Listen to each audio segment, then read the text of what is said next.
Добрый день, компания Прогресс Авто. Сегодня на обзоре у нас новый китайский трактор марки Saturn, модель ST2501. На тракторе у нас установлен Кун, фронтальная установка. По характеристикам трактор у нас 25-сильный, 4 ВД, гидроусилитель руля, пониженная, повышенная, блокировка заднего моста, 4 ВД мы говорили, и вал отбора мощности, 2 передачи. Итак, по его размерам, как всегда, и характеристикам. Передние шины у нас здесь 6х16, 62016, задние шины 9,5 на 24. Трактор у нас абсолютно новый, соответственно, резина, тяги, наработки там буквально какие-то минуты.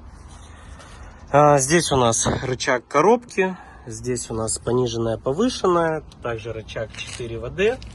Присутствует дополнительно у него распределитель на навеску. Это у нас ручной газ. Здесь у нас навеска подъема-опускания, блокировка заднего моста.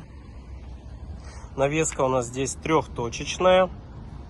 Также имеется вот дополнительный распределитель, гидровыходы под какую-то навеску дополнительную, телеги, все остальное. Включение-выключение фар, глушилка. Это у нас вал отбора мощности, 2 передачи. Трактор у нас трехцилиндровый, водяное охлаждение, гидроусилитель руля.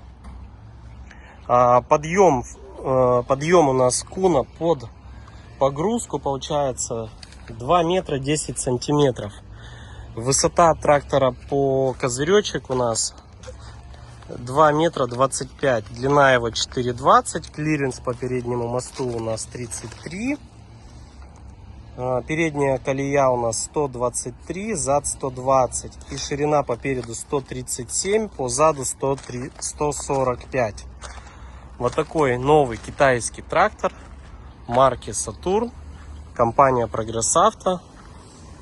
Также наши модели новых китайских тракторов, японских тракторов вы можете посмотреть на нашем сайте www.progressauto.com.